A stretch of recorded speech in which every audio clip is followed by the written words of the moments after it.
Hello guys, LukeJ speaking. Welcome to Book Reviews, episode number 4, and today we review Chapter 2 of Jim Henson, the Biography by Brian J. Jones. So let's read it out, shall we? See what we got for us. Okay, now we move on to Chapter 2, A Means to the End, 1949 to 1955. As we go on in the background right now, I'm taping an episode of LJP and Such Quote Vlogs, episode number 64 on a fireworks display right now. If you saw episode 14 of LJP and Such Quote Vlogs episode right now, go check it out. Anyway, the story of television begins. Oh, before we begin reading this, I'll show you this cover of Jim's first Muppet. See here. Anyway, it's called Perry the French Rat. Anyway, before I do read, I'm gonna just go ahead and drink this water real quick.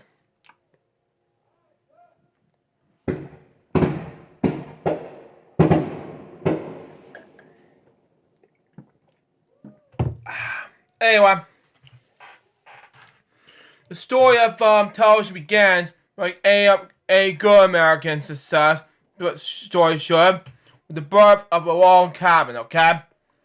More precisely, it begins in a log cabin near Beaver, Utah. Wow. Okay? Where Pyro Taylor Farnsworth, or Phil that is, as nearby anyone would call him, was born August 19th, 1906. Wow, okay. A British child, anyone around him was certain Phil was a genius, and he was disappointed. Anyway, in 1919, the age of 13, Phil invented a bargain-proof invention switch from automobiles, earned him an award for Science and Invention magazine. Wow. Anyway, at age 17, he entered Brigham Young University Foundation Conservatory in Electronics. At age 20, he was running by his own business. Wow. Okay, move on to the next page. Anyway.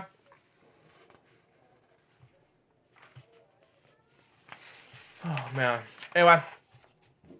There was an idea that came to him at age 14, and gradually was one of those remarkable eureka, okay, moments that are probably, excuse me, anyway. To go to the story, but entirely true, there was ensure Phil a place in the bottoms of the both popular culture and history. In 1920, on the other hand, while tilling a potato field in the marvelous black and forth pattern when his horse-drawn falls like that, Phil imagined that an electric beam might scan an image of exactly the same way, moving across the image line by line. Okay? He was right. And on September 7, 1927, in the makeshift laboratory in San Francisco loft, Phil T. Walford transferred the world's first electronic television image. Wow. Okay?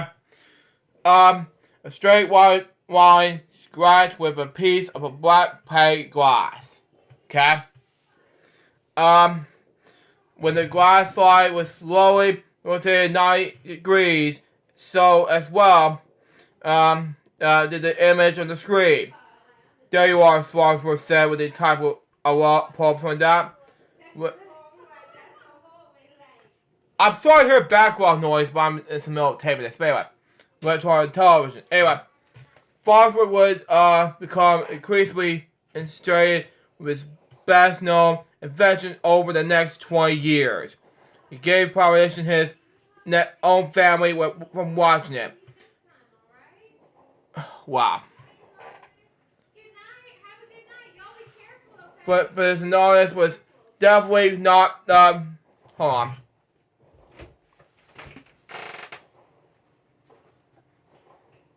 Hey.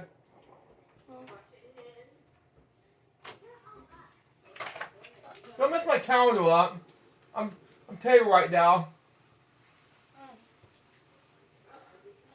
I'm just taping right now.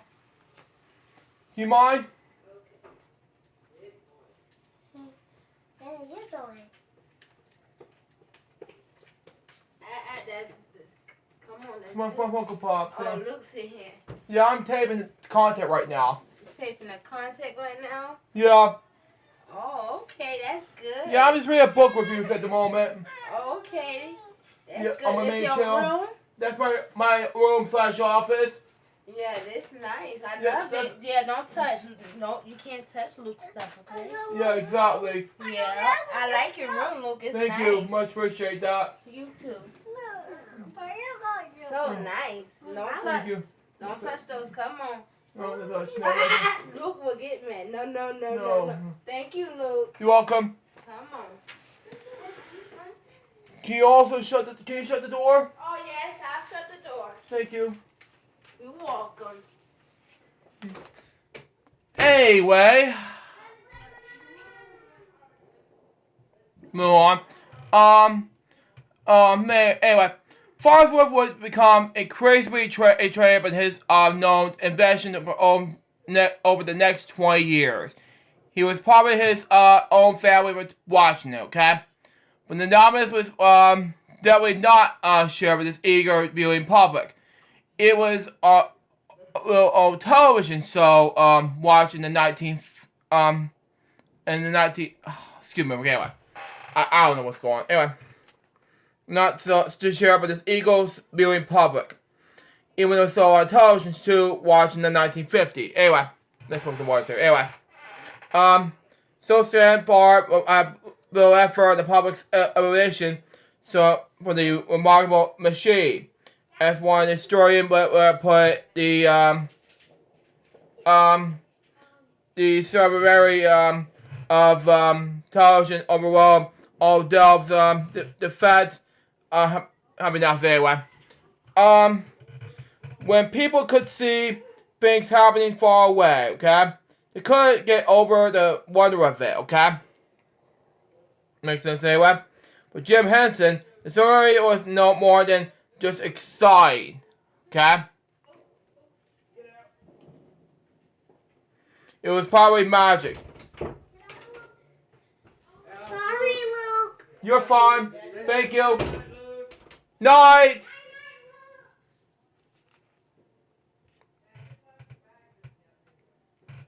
Anyway, it was probably magic, okay?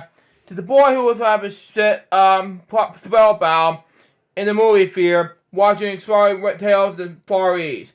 This was like a genius cigarity, something like that.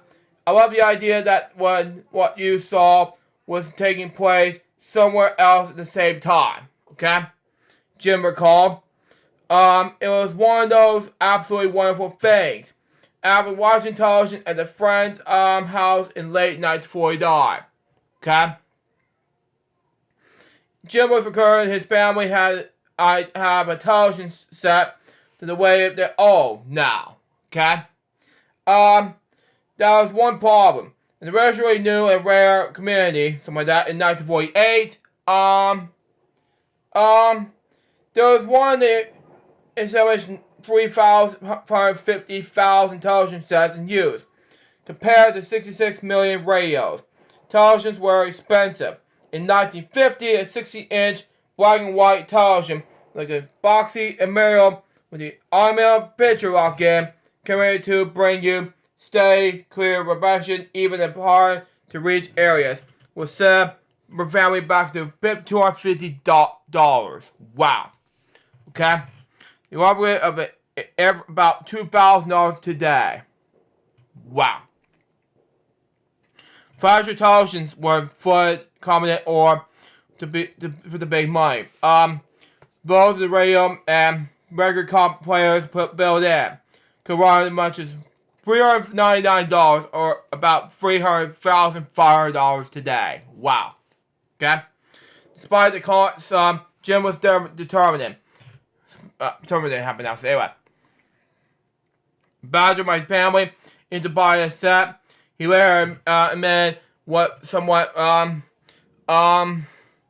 sheepishly I absolutely love television. It was about Will Paul Henson Sr. had a little chance of winning. In 1950, Jim Henson had his television. He watched it regularly. There's 4 television channels available in the Washington, D.C. area in 1950. Not bad. Wow. Okay? Consider that only 2 years earlier, there was fewer than 40 television stations broadcasting in only 23 cities nationally. In fact, by 1950, it was reported that people in the Baltimore, Washington area already spent more time watching TV than listening to the radio. Wow. Okay? So fireworks about it. Anyway, since you play with the new technology in different formats, local shows came up and went, okay? Some wildly emotional, some moderns, and moved lasting only a few weeks before being pulled from the air, okay? Never heard of, again, Jim watched them all, okay? And as he did so, okay? Only one thing quickly, became clear. I mainly wanted to work on television. Do exactly what, okay?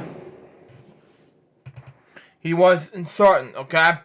But in the meantime, Jim spoke up on all television had to offer.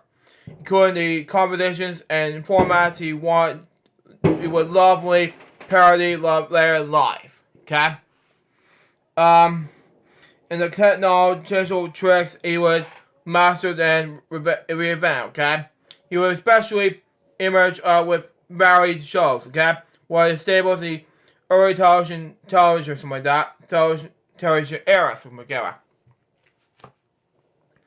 Many of the Elmo's cast featured comedians, singers, orchestras, musicians, and all performed live with the comedy sketches, songs, monologues, and performance of every kind becoming boomerang of each of them a breakneck pace, okay?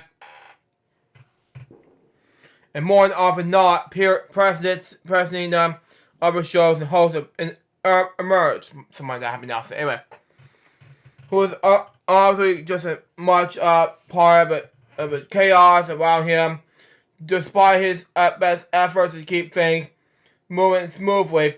It was a format Jim found embarrassing. Happened now. So anyway, in the evenings, just for example, Jim found Milton Burr, who made a performance on Texas Star Beer, did much to popularize TV, and made it most gadget. Spin the television dial over your show on shows. Frontman Sid Glazier could often be found very wildly off script, ab-libbing madly, dropping into the next page. Anyway, different voices and accents, okay? Even a cautionary double talk on the name of a laugh, okay? But Caesar's shows was also home to some of the smartest comedy writers around, including Carl Waiter or something like that, who died in 2020 at the time. But let me just check that somewhere a bit. But anyway, if I was right. Anyway, moving on. And Mel Brooks, who shared the same birthday as me. Anyway, giving Caesar some solid material with which he could vamp and improve. Positive. Anyway. It was a smart show, didn't mind look silly. The kind of humor Jim could appreciate. Okay? As far as Caesar's performance could be, there was nothing as far as Jim could concern, okay? Compared to those of early callbacks. More than it, this is me, master of deadpan comic delivery. Callbacks are eventually understood the new TV medium like a few others. Callbacks appreciate there was an image of the TV screen that admired the most, okay? Not what the live audience might be seeing in studio. He delighted in routines, using visual tricks that only work when they see on the television screen, okay? Some involved bits on the technical wizardry callbacks used and chance side gags, okay? Like in support reverse images with one of the best and most memorable tricks in which items are removed from the lunchbox seem to roll harmlessly across the table and into someone's lap, okay? And the far, especially simple solution, okay? And that is, of course, these. Callback sharply tiled the entire set. Then tiled the camera, tilted the camera something like that, at the same angle, making the on-screen image appear perfectly horizontal, something like that. Jim may have roared with laughter at the gag. Okay? But it's also taught him an important, if obvious, lesson. Look through this eyepiece and know exactly what your camera sees. But that was your audience reality. It was a lesson that Jim would come to appreciate and apply masterfully. It's only a few short years, okay? That's for plenty of kids shows to watch as well. Howdy Doody, okay? It's one of them. In fact, have been one of the very first shows broadcast on television nationally. Started in 1947, okay?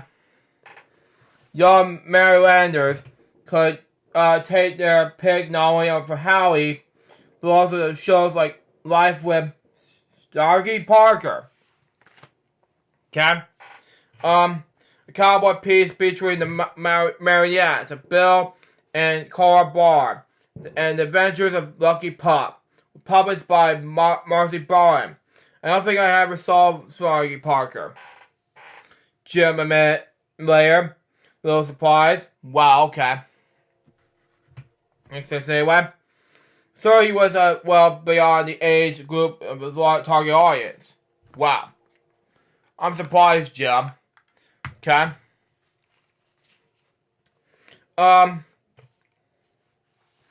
Move on. Anyway. So he was, okay. He did, however, remember seeing Bard's, perform the marionettes in other shows. What I really knew about Bill and Carl Barr worked at a very variety show, Straw, something like that. Jim said they were doing a CBS morning show and operated to the Today Show. They were just performing on to Naughty Records and the tiny, little tiny, short bits and pieces. Wow. He was more familiar, however, the work of a talented puppeteer who would later count in the Fred Burr Termstorm, who performed the puppet stars on NBC's already popular Cuckoo Friend Ollie. There were a few people, in fact, who weren't fans of Termstorm's work. Launched as a kids' show in 1947, Cuckoo Friend Ollie had quickly attracted more adult fans than children. Wow. It counted among the admitted John Sternbach, Orson Welles, and of course James Torber. And by 1949, it had already been featured in Life magazine. Wow. The brainchild of the Chicago-born Chillstorm, Cuckoo Friend Ollie, featured two of the Chillstorm puppets, the rolling android Kuka, and the ragged dragon named Ollie. Wow. Interacting with the show's sole human cast member, Fran Allison, a former school teacher with a quick wit and no small amount of charm. The real magic is what the genetic chemistry between Allison and her puppet co-stars as they balladeered, converted, sang, and laughed together, and all without a script. All happening with an entire show. Tillstorm's honesty was not so enduring. In fact, that's when Tillstorm's and ill Coco blew his nose on. The concern of the puppet pier. Hundreds of concerned fans mailed handkerchiefs. Wow. Okay. There was much more going on for Jim in 1950. That was the television. In March of that year, the Christian Science Monitor published one of the main cartoons and he submitted, okay? A major source of pride for the 13-year-old Jim and his family, and especially to Deere, who have encouraged Jim in his own pencils, pens, and paints. The cartoon created by Jimmy Henson, something like that, shows two chefs pouring and large soup pot on the table in front of them. Shall we toss it in and call it salad? Wow. Okay. As one of the chef in the office over pointed out the messy ingredients, or cooked and it called stew, something like that. One chef was raw fan. Always looking at Jim himself to work in several years. Without the others in plumber, and solid cook. Standing up to the study and the contrast that Jim always found hilarious. And was used to great effort to layer in society characters like Ernie and Bert on the Muppet Show's Body Hart or Muppet Show's Buzz and Honeydews and Baker, something like that. Cartoons and comics were, in fact, another important part of next page. Anyway, Jim's creative life. Okay? Like most of the young people, Jim would open the newspaper almost eventually to the comics section each day. While the Washington Post conventionally contained plenty of comics like that. Anyway, Jim preferred the selection of the Washington Evening Star for one reason. It carries Walt Kelly's comic strip Pogo. Wow. Only a little more than a year into his remarkable 27-year run, and in 1950 carried only a handful of daily newspapers. Pogo was only charmed with his way to production of promoters of the top of the Evening Star's left-hand comics page. Sent to Georgia, my home state, by the way. Portion of Fans Swamp. Probably looking for Jim, like an analyzed version of Leah. Pogo starred as a commercial possum where kind of nature fragrantly. And sometimes he willing wrap him up into like a lives of lives and imagination, a colorful cast and supporting characters, ranging from wisecracking alligator named Albert to the self-important fans intellectual Dr. Howard Owl. Wow. Okay? She was an enrolled fan of Pogo. By the paperclip reprints of the daily strips almost as fast as Simon Schuster could print them, and would remain a fan for the rest of his life. Wow. It was his quaint, calm, and the hurricane main character. The colorful instant cast is no great leap to see Kelly's fingerprints is what Jim would later create the spit cast of Muppets. Indeed, Jim will always willingly and cheerfully with Kelly as an inspiration. Wow. Walt Kelly put together a team as a characters and it started with Pogo. It's a central character. It's very normal, ordinary person. It's all around him. He has Albert, Alligator, a bunch of comedy characters bouncing off him. We use a very similar chemistry Kermit and the Pogo. Wow. Okay? You have one normal person who represents the way people ordinarily think. And everybody else, slightly crazier comedy characters are all around that person. Okay? Move on. But beyond the dynamite of the cast of characters, Kelly was performed a caliber sleight of hand with Pogo. A trick Jim was also master, which would in some ways, sum up his charm as an entertainer, okay? Skills stirs, my dad.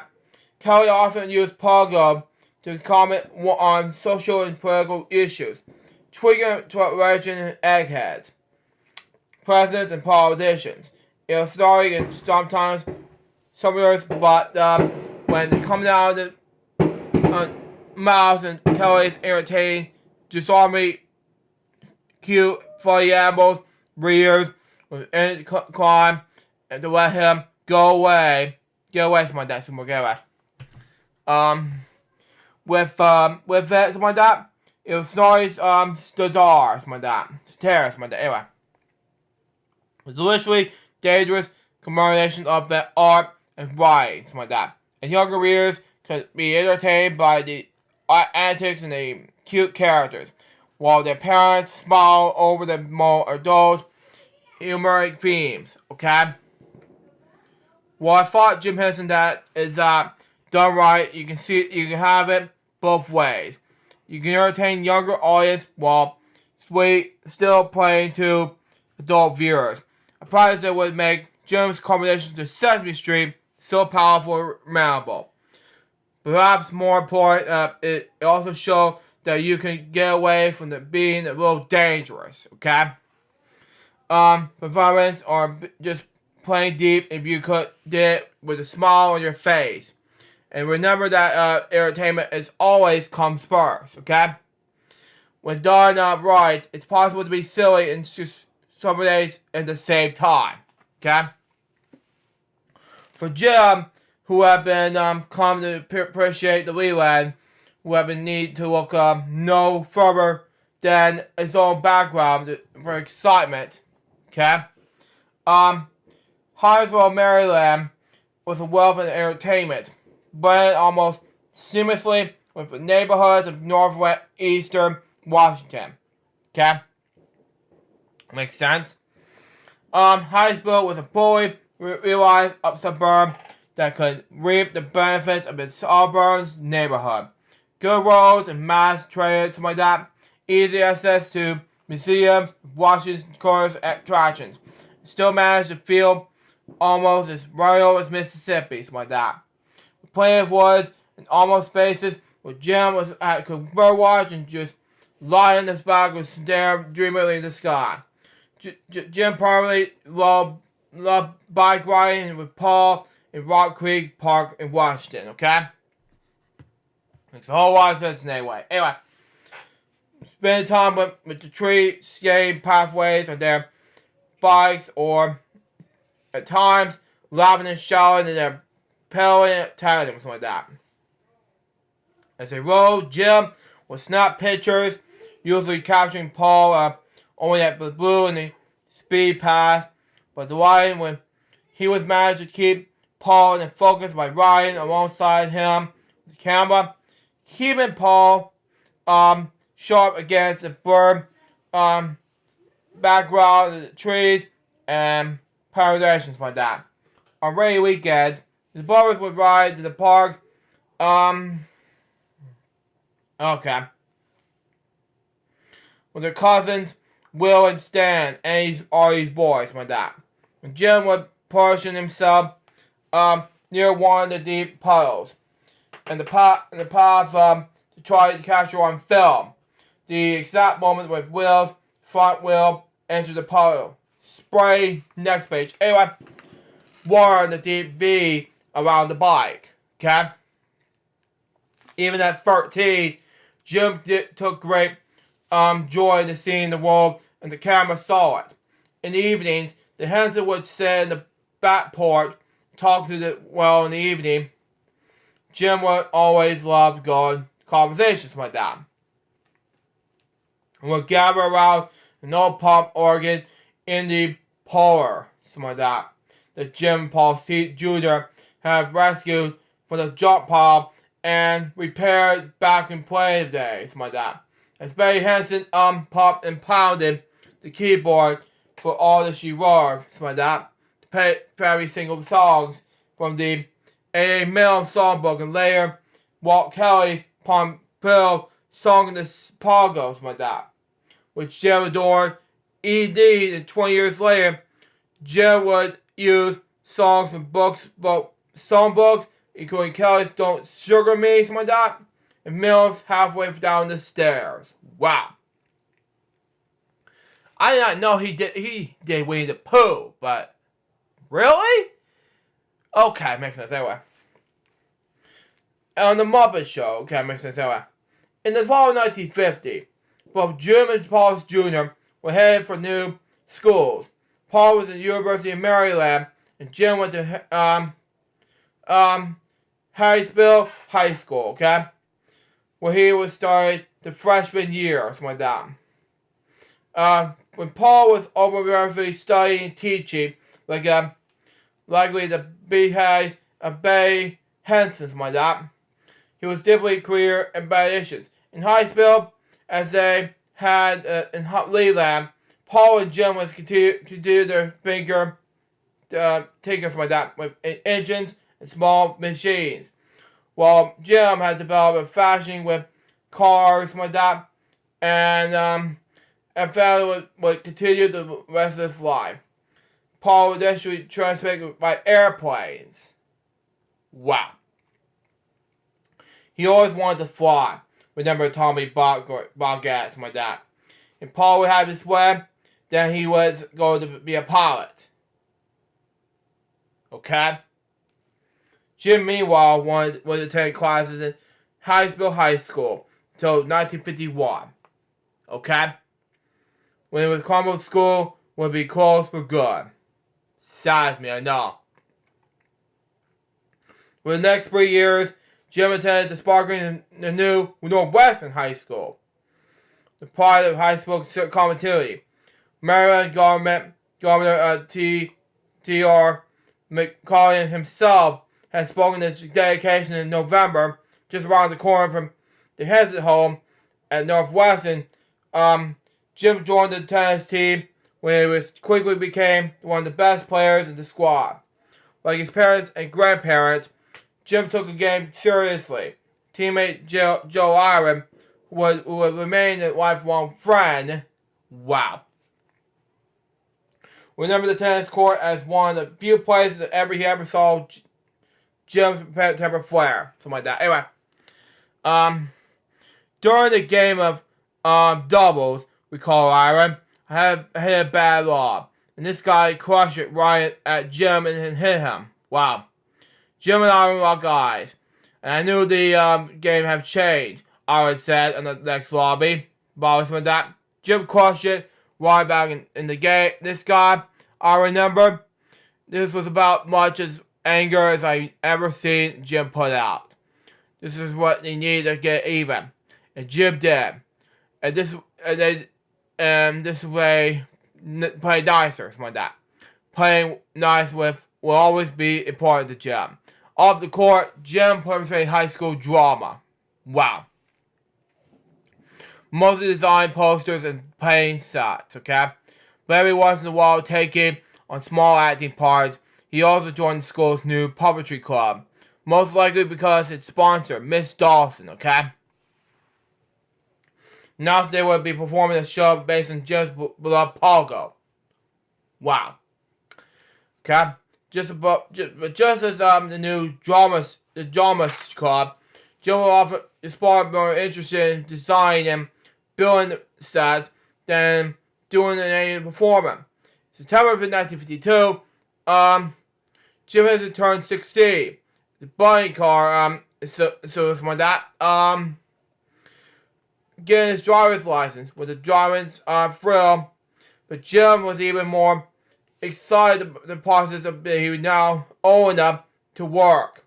It was determined, however, his first job was not involved by beating tables or washing dishes. Television was still where he wanted to be. As Jim recalled, when I was old enough to get a job, 16, I went out and approached all these little studios in Washington, eager to fill any opening that might be available. The stylish teenager was out of luck. Even none of the local television studios were hiring. None were willing to take a chance on passionate to but improvement of a young man. Wow. Jim also will have to wait more than a year for its quality. Okay? It will have to wait until by March 1954, Jim's senior year, television will provide Americans with window on the very well-life drama. As the United States Senate Committee of Meditations began television hearings looking at commissions between Senator Joseph McCarthy and the United States Army regarding the treatment of McCarthy's former idol, David Scott. In the Washington area, scholarship hearings were broadcast live on 2 channels, making them unavoidable, mostly television. And even under the parental gaze of the black and white television cameras, McCarthy's true colors were soon unveiled or something like that. You're not fooling anyone. Senator Stewart eventually warned McCarthy. Actually, disgust was shared by millions of television viewers. It was the end of McCarthy for McCarthy. Wow, okay. But for television, it was the beginning. And new and expected flexing of muscles. Especially by broadcasting by hearings next page. Anyway, live television would have crossed creative event. It was Jim's first real experience with the power of television.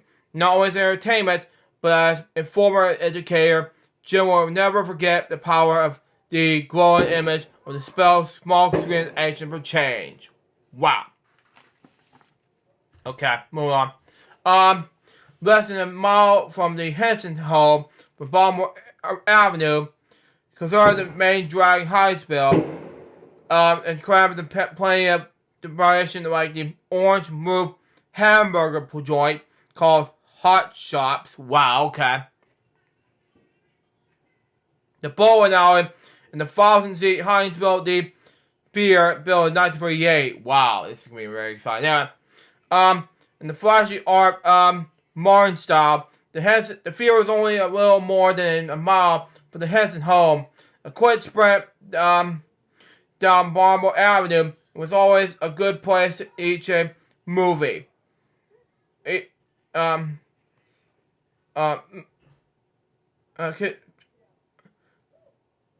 field was only a little more than a mile from the Henson home.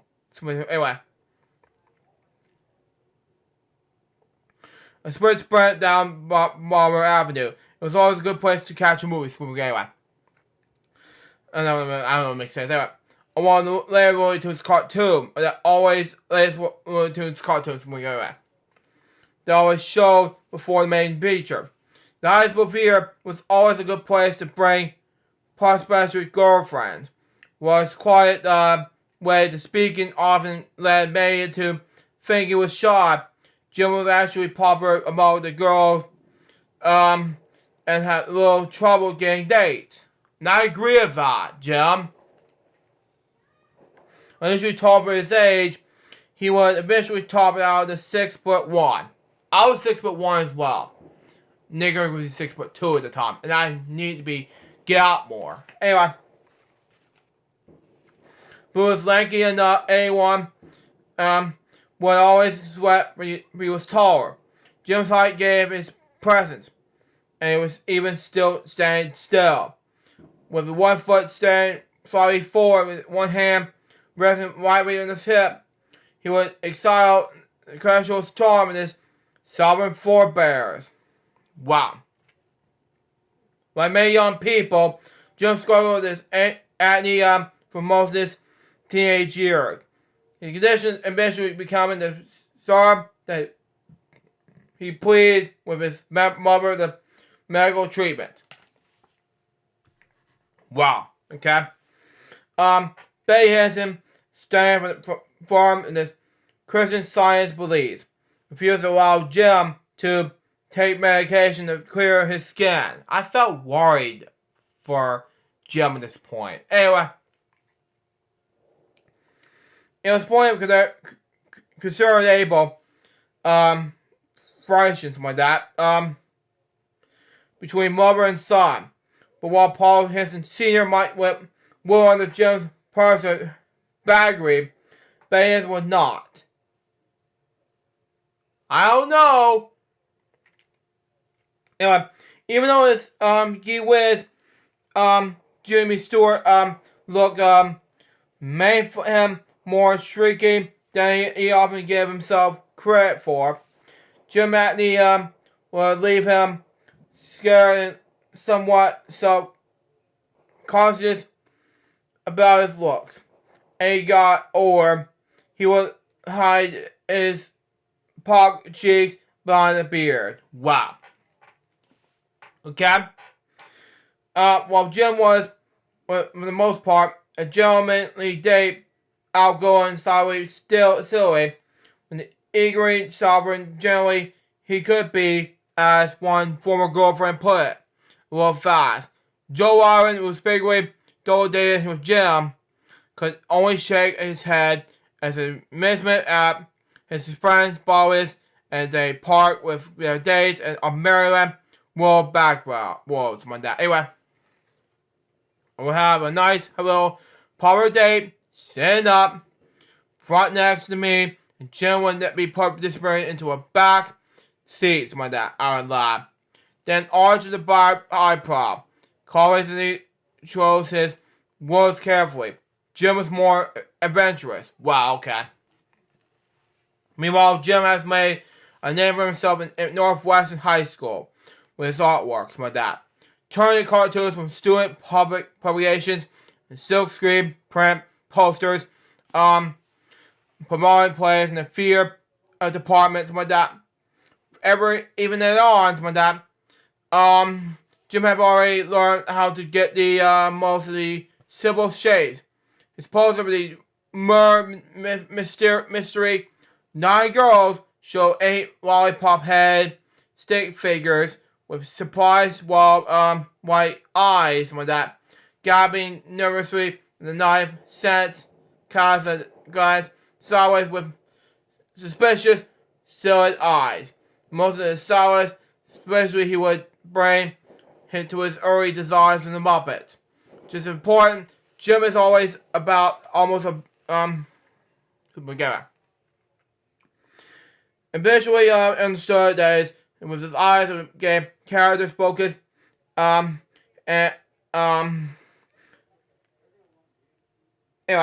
and live some of that anyway. And they put it to live. They did not put to live in there in this book. Sorry about that. But anyway, even when those characters were drawn similarly, especially when those characters were drawn similarly, and when high school graduation approached, Jim was still continuously concentrating on ways to break the television. He was already planning to enter the University of Maryland in the fall, hoping to study stage and television design with an eye toward securing a job in television, or burying that in fear. There was also in sell out to look up for any opportunity to get his foot in the door of a television studio as quickly as possible, okay?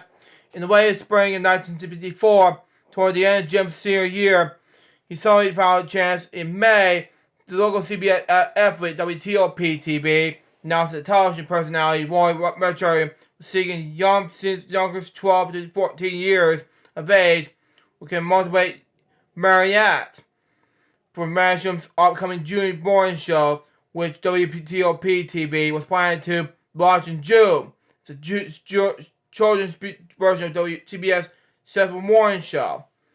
Despite his regular membership in Northwestern Puppetry Club, Jim considered himself more of an artist and designer than a puppeteer. And puppetry was going to take him into get into television. Jim would sell himself to the network and get his white puppeteer to the job. That was unfortunate to say it, but anyway, move on to the next page. How long does it take? Anyway. We got a lot more pages left. Anyway, we're gonna do this and then I gotta finish up we're gonna do bedtime stories tonight. I'm about to be done for the night. But anyway. Okay, unfortunately, Jim knew the very little about puppetry.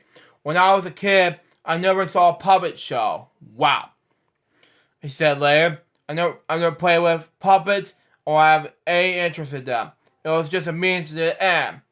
But it was his opportunity to give him the television on the line. This partial means the end was going to require Jim to learn about puppets or puppetry, okay?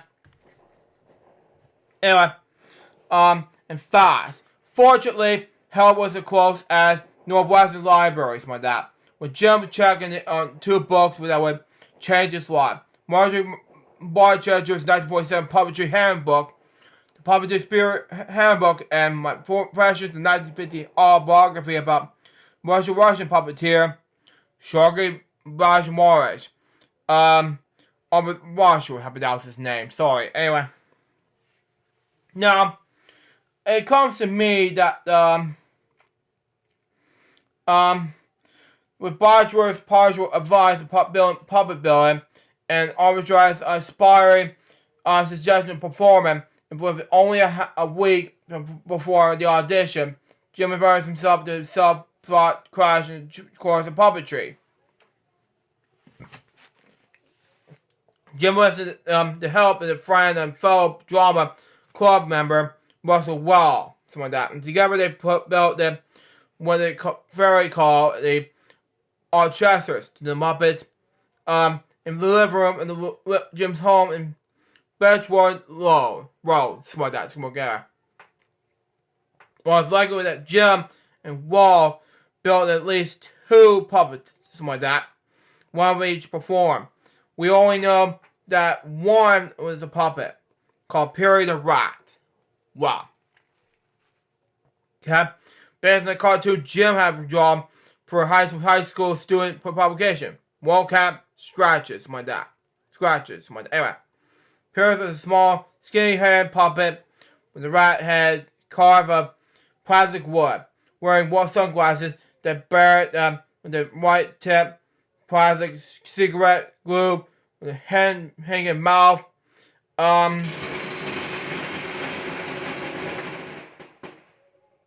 Okay, sorry about that, everyone. Anyway, pretend you didn't see that, but scared the crap out of me. But anyway, prominent but impressive, first ever impressive with the new puppets, Jim and Wall head over to WTOP-TV studios in DC and audition, and they got the job.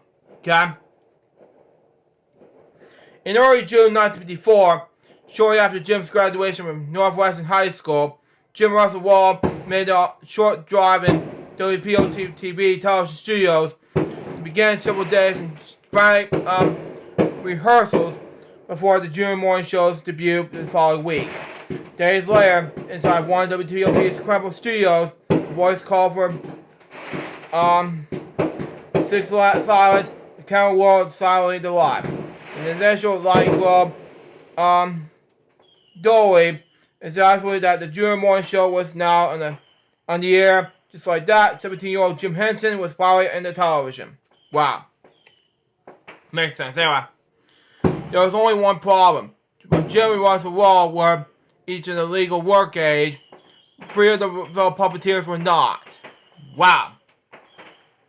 On June 25th, the Evening Star reported that the June morning show will be canceled after 3 weeks. Only 3 weeks. Wow. For violating child labor laws. Wow. 3 of the program's participants were under 14. Wow. The Star doing something like that. And commercially could not get the work permits. Wow. For a moment, it appeared Jim's television career might be over before having even begun. Wow. Despite his related experience as a puppeteer, Jim had already inspired Roy Matcham, who have generations continued to scout and for worked with Jim and Russell Wall on WTOP. Matcham had landed down a spot on his own side show where puppets linked sync the records. However, Matcham's side show was also due. Wow. Running only through August. Wow. That was speechless, okay? At that point, Jim was just began to attend classes at the University of Maryland and perhaps considered the demise of the Saturday show as a blessing in disguise. Wow. With Saturday Can, he was free to conserve his studies, and on his studies to learn how to care about television design and production. This is what Bree's appearance on WTOP. Mind the time, led a different party in television. One that hopefully is all puppets. Exactly. Interesting to find kind and fun to do. Exactly. Jim later said that I wasn't very interested in puppetry then.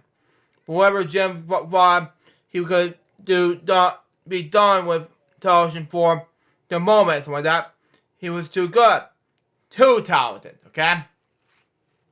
For television to be done with him, unknown to Jim, during one of the Saturday appearances, something like that, his performance had caught the eye of James Kovac, a program director for the local NBC affiliate WRC-TV. Kovac had come to the WTOP studio with the hope of learning the mosaic margin of Channel 9 over the higher rated Channel 4. Wow. But I also liked what he had seen on Matchum's young puppet here. Matchum's declined Kovac's offer to jump ship. Weeks later, with Sally facing cancellation, Jim facing unemployment, Matchum phoned Kovac eventually encouraged him to find a place with Jim over at NBC. Wow. He always unexpected and seamlessly out of nowhere, and Jim jumped at it. Though it's still a part of the brief audition. Wow. Okay, next page. Anyway. Can't find the next page anyway. More. Anyway. Before Kovac formally offered him a job, I took the puppets over to NBC, Jim recalled, and they started putting me on the little local shows, okay? Most performing in short segments alongside WRC in-house talent like Mike Armitage, something like that, a Georgia local former something like that, local radio personality with a little bit sense of humor. Henson would stammer and giggle his way through the sketches in manner much like Red Skeleton. Wow, okay. Makes sense anyway. And Jim would adore him. Okay? Hanging around the watch of host banter with sergeants long after the cameras were dark. Wow. Okay? Another show to feature Jim's puppetry, who has been hired as first as a site designer with a weekend children's show called Circle 4 Ranch. Wow. Okay. Okay. Hosted by Joe Campbell, a singing cowboy who told stories of frontier heroes and folklore between snippets of old westerns. When the show was lengthened from 30 minutes to a full hour in 12:54, Campbell was anxious to fill the initial time with skits and songs, and thought it may be interesting to add puppets to chat with, okay? I don't know what's going on in the background, but anyway, moving on.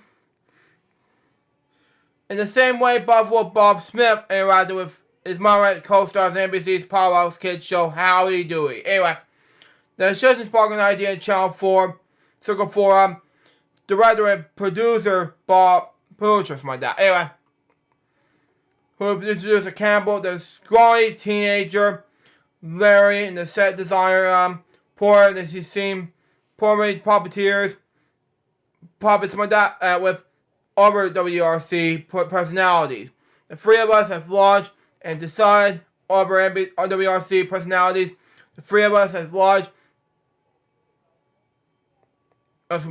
and decided to have to proceed. I missed my words. Anyway, Campbell recalled, Jim agreed to make some promises I had in mind.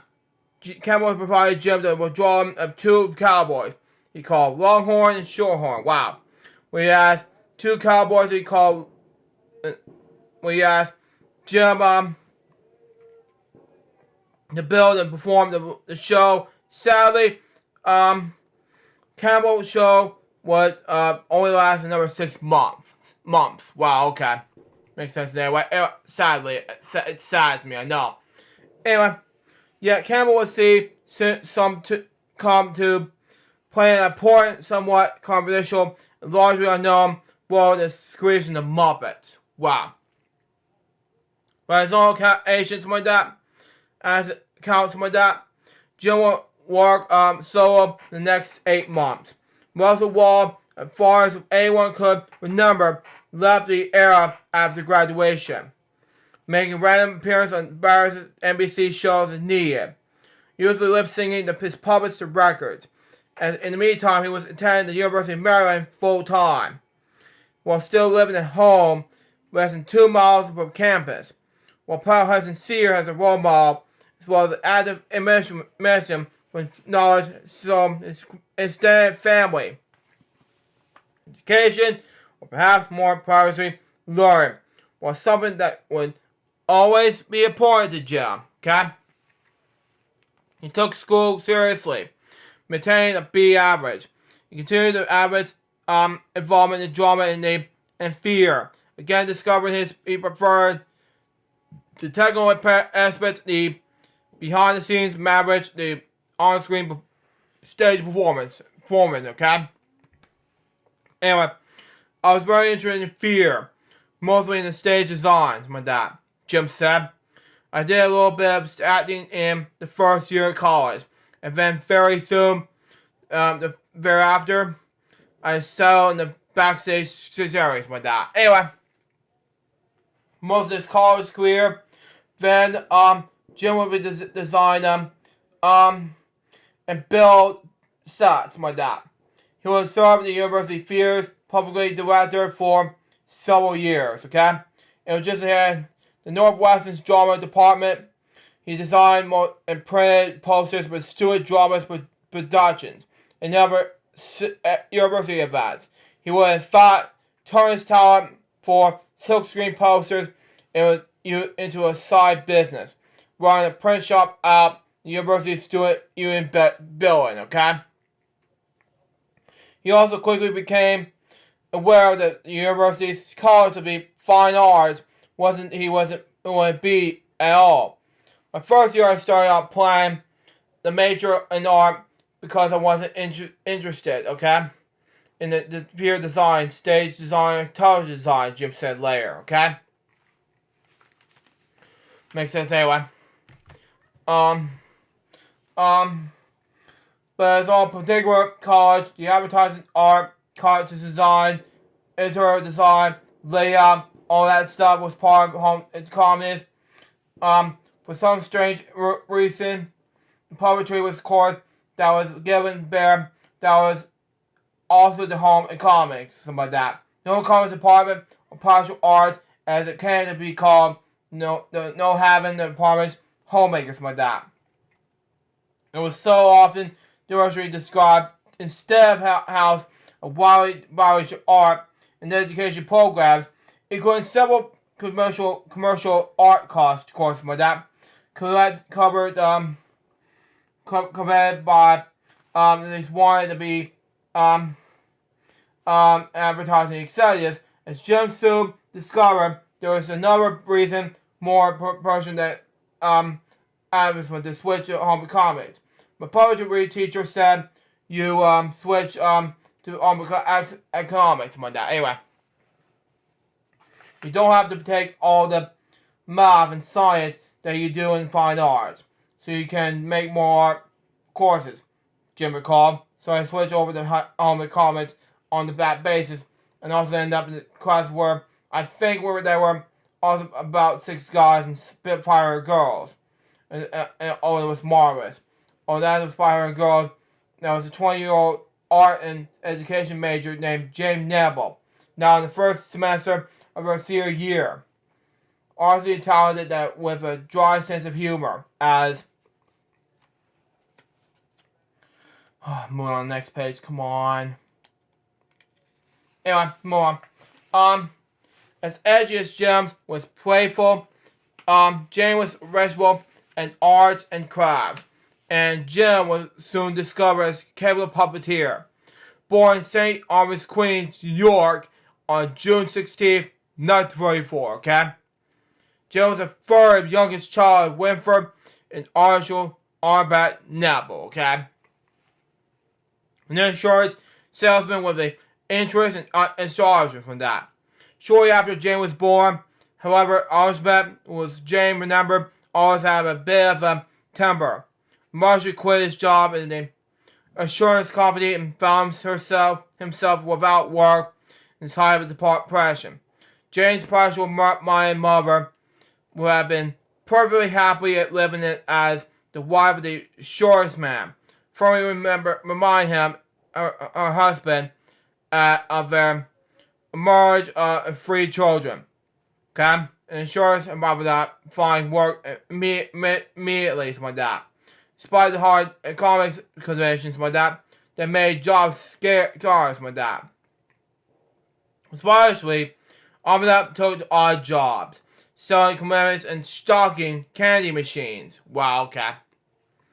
While taking economics classes in the evenings, Mike could continue to be scarce, but Albert, something like that, would always be managed to make earn one respect after another, from the family's soft-hearted Lanford by displaying a remarkable flair for the dramatic that his daughter would first by that. I learned that Lanford was on his way over to collect the rent. Albert would mercifully place Jane on her mother's lap, well, okay, and dress her brother in the finest clothes, brushing the boy's hair until it's stalled. Something like that. Anyway, he would then answer the door, making certain to open it far enough to allow the Bradford to see Miss Neville, something like that, and the children. Looking at every inch, the picture-perfect storybook family, quite impossible to submit Lanford to eject into the street over the back rent. Something like that. Anyway. Eventually, Albert became experienced enough as Aubrey to earn his living as Albert's wife like that, adopting the professional persona of Dolly, and becoming well known as the editor of popular and highly special publications Arbiter Scott. In personal archaeology as Del Lee, Albert loved writing the editorial for his magazines like that. His 2-finger typing charring away loudly. It's all hours of the night, something like that. To Jane, awakened by the noise, it was one of the most resonating sounds in the planet. Wow. I could depend on the downstairs at 2 in the morning and having a good talk with him, she said.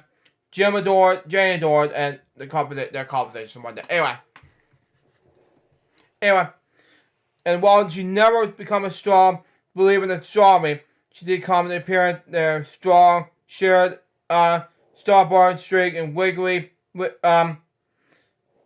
strawberry sense of humor. Listen to what people have to say, Albert told his daughter, even when they're saying may not be true. As a teenager, Jane moved to Sudbury, Maryland, in the state's Eastern Shore region. Spent most of the next several years more than 300 miles away as his boarding school in Lexington, Virginia. Wow. While Jane referred to his own grades as not so great, with her Maryland residency, they were sound enough and emerged to the University of Maryland in 1951.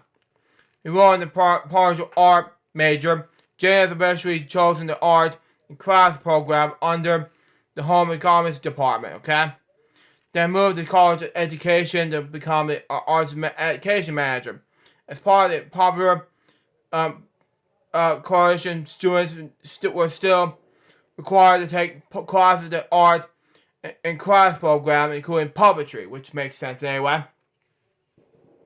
The puppetry courses at the University of Maryland were the new addition to the home comments coordination. So new in fact that the university hadn't yet hired a teacher who could be said to be a permanent puppeteer. Instead, the job had fallen to Ed Longley, something like that. A young teacher at New York's Columbia University at the time. In his hiring, university had informed Longley, something like that. A master Smith who taught jewelry making, that teaching a new puppetry course that would be conditioned his employment at the home economics department, something like that. Anyway, he was a very good guy, Jane said, but he didn't know puppetry. As a result, Longley was still filling the way in the fall of 1954, working the class apart most of the seniors, the most women, none of whom who have ever taken a puppetry course, who were now using the class to complete their coursework before graduation, looking at Longley the guidance. Guys will get not necessarily for Longley. Heads towards when Jim Henson entered Longley classroom in the autumn of 1954. He walked, Jane remembered, like Abe Lincoln, something like that, flat foot with long strides. And while the fashionably short pea coat he wore that winter to make his legs look longer, something like that, than usual, it wasn't his height that raised eyebrows. It was a youth most of us had known that each other for quite a few years. Jane said, in the class full of seasoned seniors, freshman Humphrey, 18 years old, was widely regarded a little more than a something like that. Yet Jim carried himself with confidence. He had grown up just down the road. Next page. Anyway, from the university, making this commercially a home fraternity. For a while, Jim had been performing puppets on television for less than a year. That was still more actual puppetry experience than anyone else, including Longley, can claim something like that. It was no time at all. Acclaimed Jim took over the class. Wow, okay. Makes sense anyway. Anyway, one of the major projects that semester, Longley divided his class into two groups and asked them to write, perform, and build all the puppets. And the props of two shows. One using hand puppets and the other using marionettes, like that. While Jim is into the hand puppet groups, like that, he agreed to suggest that marionette groups adopt a favorite story of his, James Barber's fairy tale, The 13 Clocks, okay? About Willie, story of his, James Barber's fairy tale, Billy Prince, who helped the clever, anyway.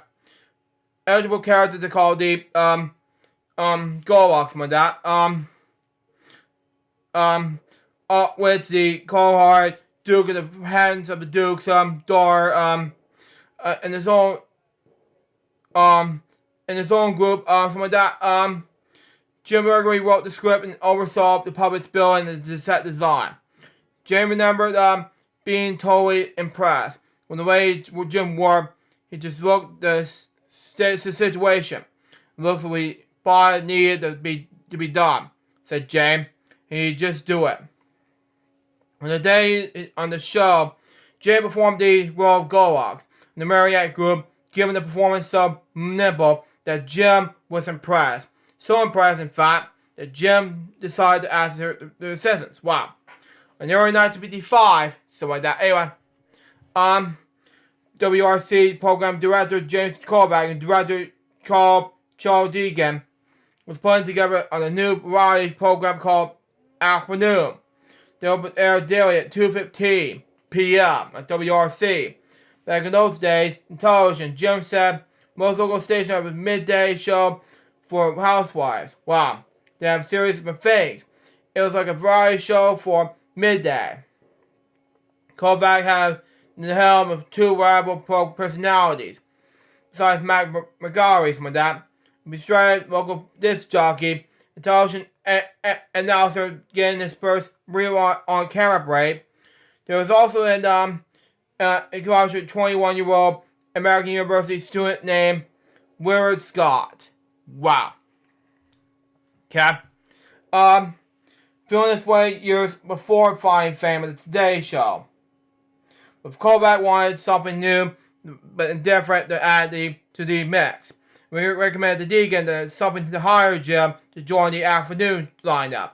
And Jim later to describe it. They would have the cooking segment. And they wanted they have news, they have a local combo, they do fashion shows with models, they're very large production, and we are part of that. Avenue debut in WRC on Monday, March 7, 1955, okay?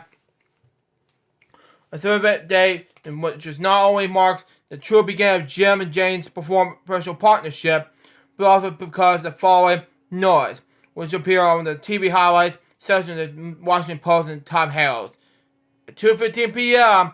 afternoon, a new variety program which became Mac McGarry's Willard Scott as co-host. Willard Scott at the time was back then was Today Show, and he was back then the Weather Report. He's now passed away, sadly. Anyway, fashion brothers were Inga, something like that. Music by Mel Comet Court. Logos by Jack Mango. And special features by the Muppets, who are puppeteers. Wow. Okay. This is the first time that the term Muppets appear in the print. However, hopefully but incorrectly causing the copy editor in the Post who applied the term to Jamie and Jane rather than the puppets, okay? The age-18, Jim has already coined the term to become his legacy. He is all brand. And is eventually linked in his name in Microsoft with Bill Gates.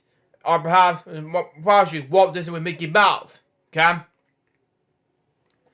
Initially, Jim was already using the term Muppet as already as December 1954. Okay?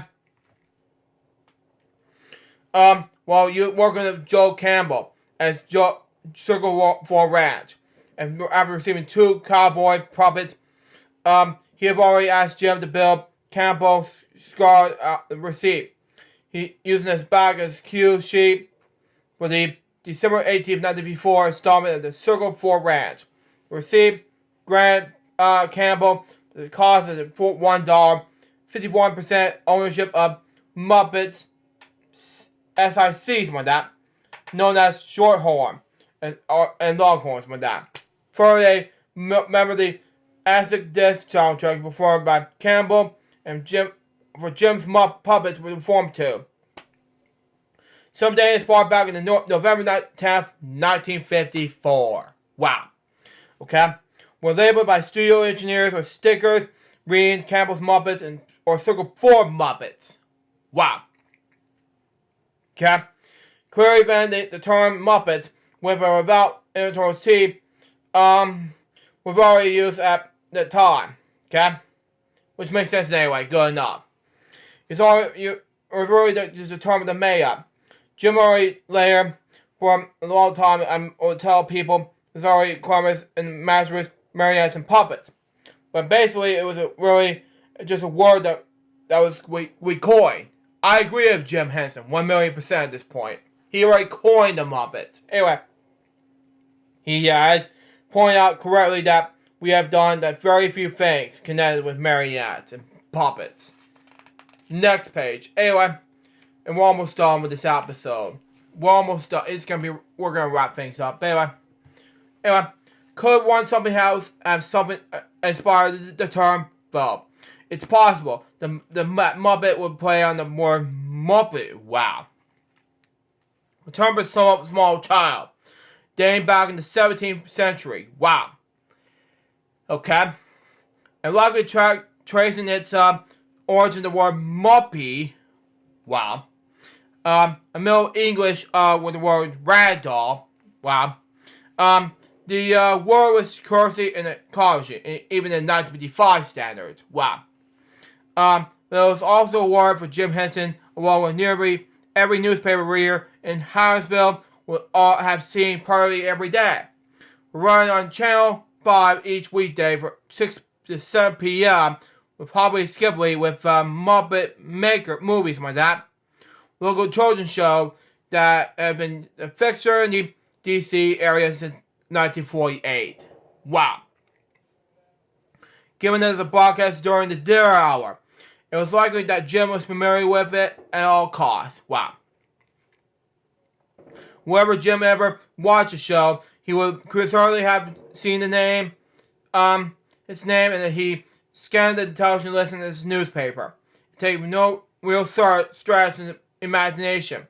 Then the picture Jim, perhaps tried to come up with a catchy name for the puppets he is hanging in the candle, coming across the word Muppets. Wow. And it was Mayor that changed the vowel. Almost magically blend the word puppets and Muppets. That makes more sense. Anyway, like grackle is one of those words that's already sound like they sound mean something. Whether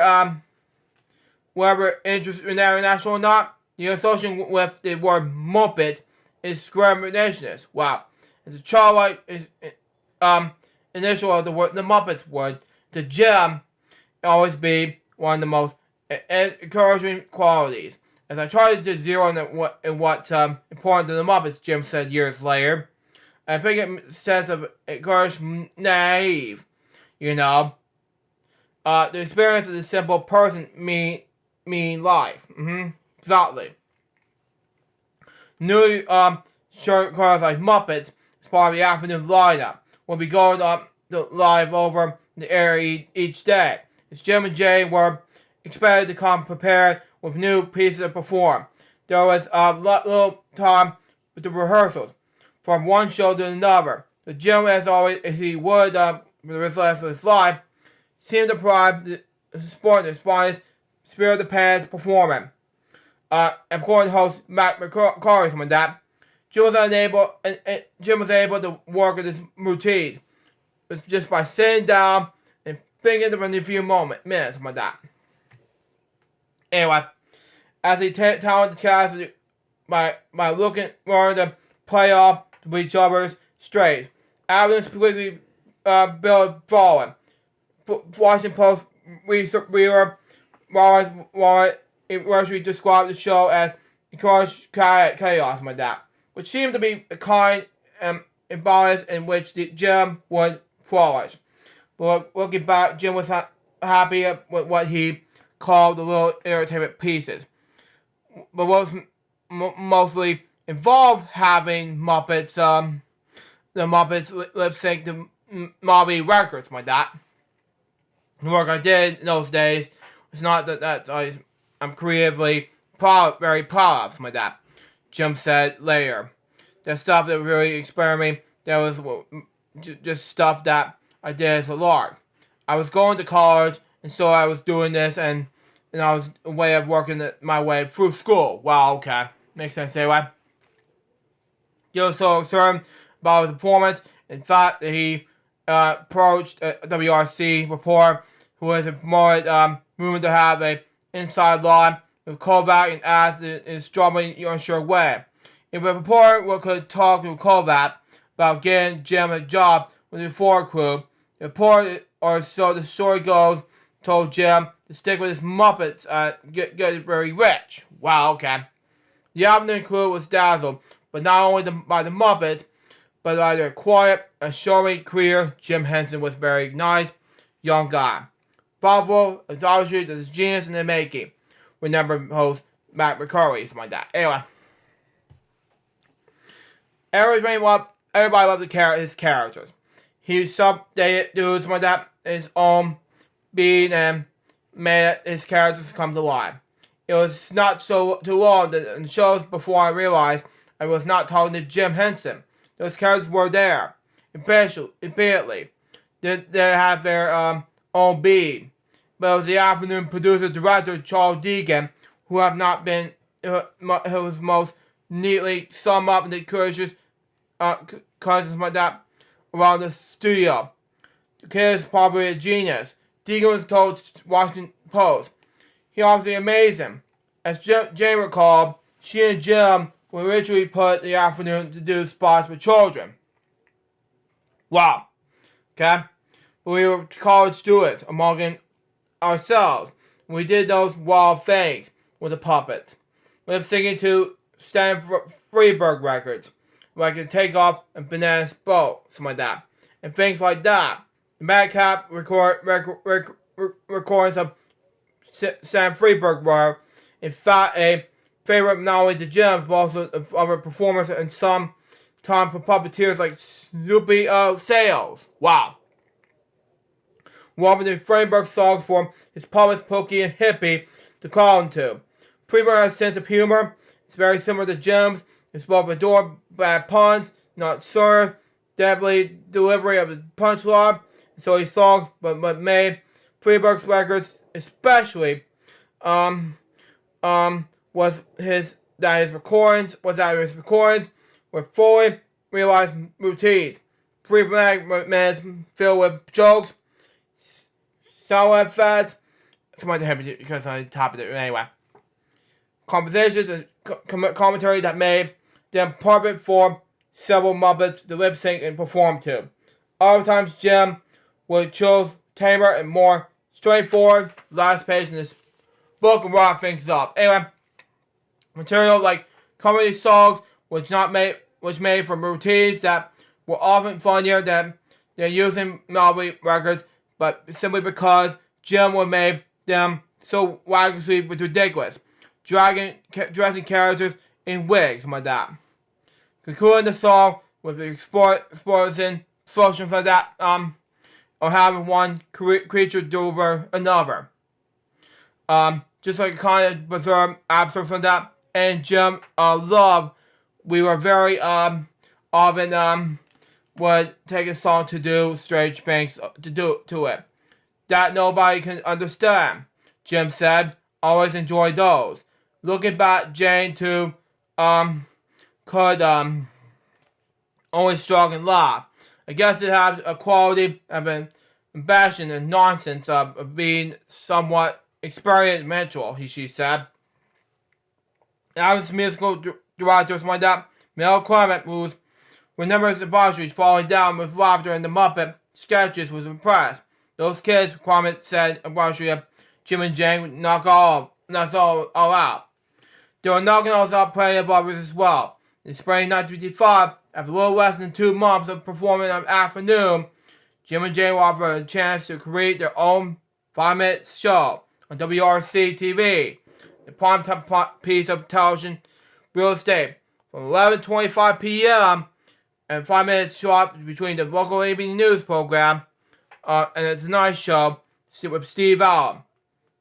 A choice time slot, Jane remarked, it was indeed one that Jim would make a new most talk of the Muppets were on their way. And that has to make more sense. And that was chapter 2 of this book. When I think about it, it was just amazing. So far, this book is part of chapter 2 of the book, and I just read chapter 2 for you guys. Except for some interruptions right there. And that was episode 40 of Book Reviews. Hope you enjoy it. Stay tuned. It's going to be episode number 41 of Book Reviews, Jim's Biography. It's going to be about, I'm hoping to say, Sam and Friends, chapter 3 of this book. Till next time, so John's Boss Baby. Good boy, Book Reviews, guys. We're soon to say out. See ya.